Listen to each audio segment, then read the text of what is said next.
Okay, this is a video for the Paper Squares Meiosis lab.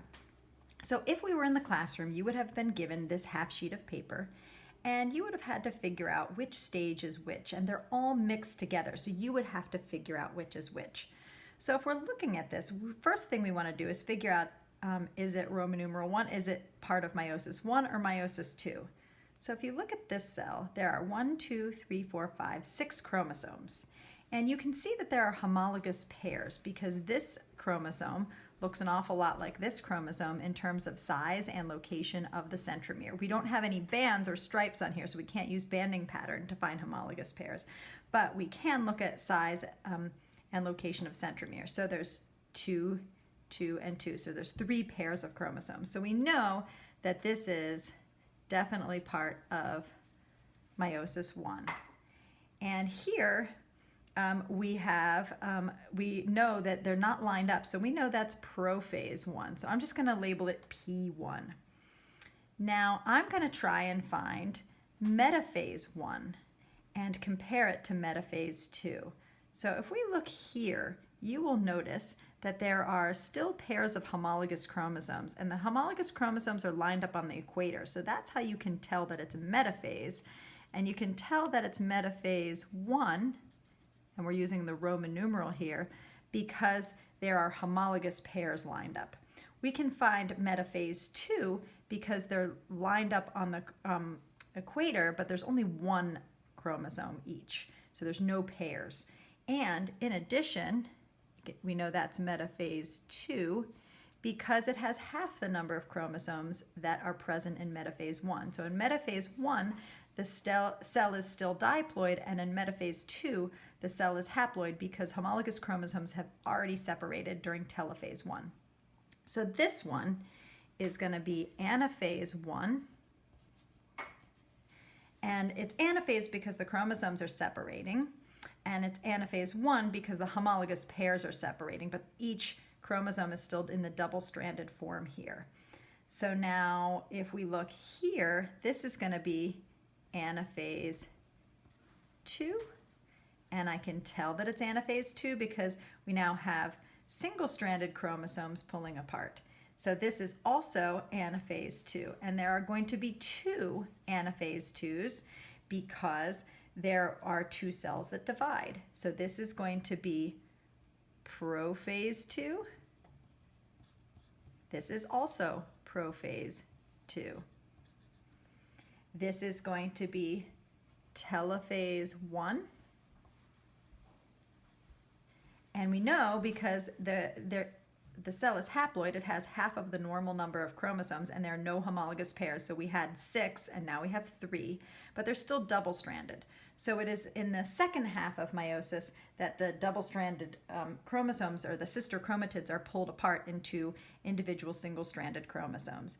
So here, if you compare telophase 1 with telophase 2, in telophase 1, just want to make this Roman numeral more clearer, in telophase 1, the chromosomes are still double-stranded, and in telophase 2, they're single-stranded. So this is telophase 2, and this is also telophase 2, and this is also metaphase 2.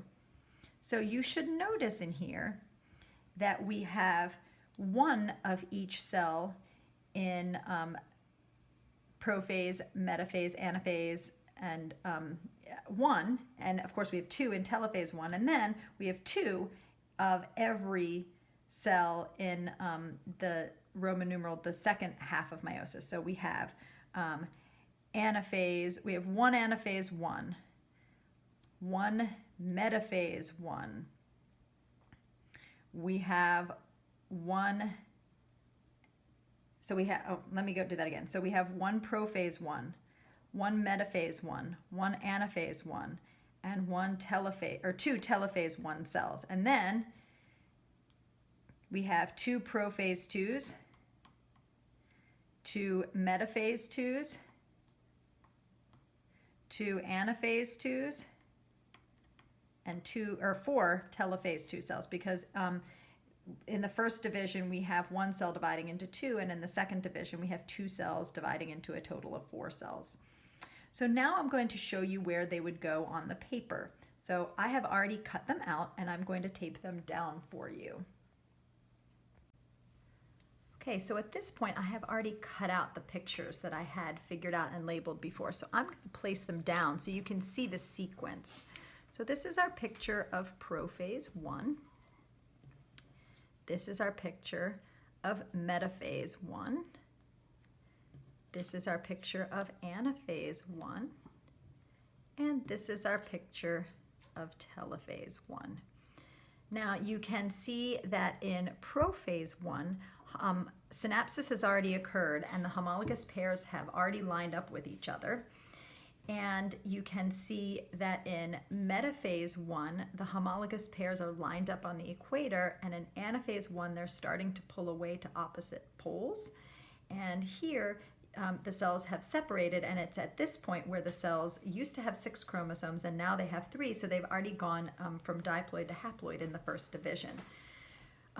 Prophase is really important, prophase 1 specifically, because when the homologous pairs line up, it's very important, and by the way, this is called synapsis, and some people think that the only reason that it's important is because this is when crossing over occurs. Now, this lab is not showing crossing over, and it's true that crossing over is important and creates genetic variation, but even if crossing over didn't occur, and sometimes it doesn't occur every time, although it does occur often, the reason synapsis is so important is because it's not just important that you get half the number of chromosomes as the parent cell. It's important that you get the right half. So you want to make sure that you get one of each homologous pair. And that's because each homologous pair has codes for the same traits and has the same genes. There might be different versions of the gene, for example, a blue-eyed gene and a brown-eyed gene, but you want to have one gene for eye color in each gamete. So each gamete, you need to have one of every type of chromosome, so you get one of every gene, so that when fertilization takes place, you have 2 copies of every gene. If synapsis didn't occur and homologous pairs didn't line up, you might end up with the right number of chromosomes, but you might have double copies of some chromosomes and be missing other chromosomes. And then you would be missing genes and have multiple copies of other genes. So it's really important for synapsis to occur so you get the right chromosomes in the gametes. So now I'm going to flip this over and show you meiosis 2. Some really differences that you'll notice is in here, until you get to the end, each of these cells have homologous pairs that you can see. And by now, the homologous pairs have separated by the end of telophase 1.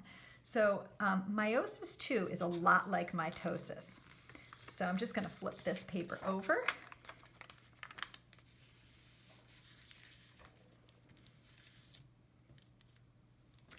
And then I am going to place the other cells in there. So this is prophase 2.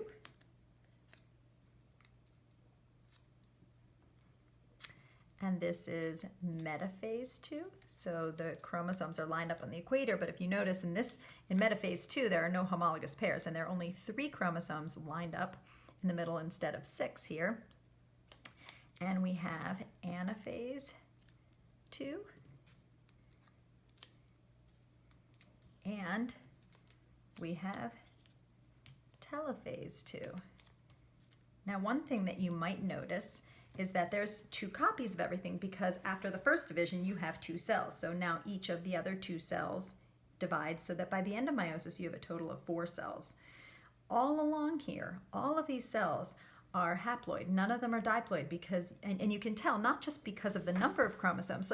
So yeah, at the beginning of this, you knew that there were 6 chromosomes in this particular imaginary species, and so these guys have half the number, so 3 is half of 6, but even if you didn't know, if you were just to look at one single individual cell, you can tell that there's no, that this cell would have to be haploid because it doesn't have homologous pairs. It has one of each size. So none of these have matching pairs. So if you think of them like kind of like shoes, there'd be like one boot, one sandal, one flip-flop, right? None of these look like they have pairs. So what you're really going to look for is, if you only have one cell to look at, is the presence or absence of homologous pairs. So any cell that has homologous pairs is diploid, and any cell that does not have homologous pairs is haploid.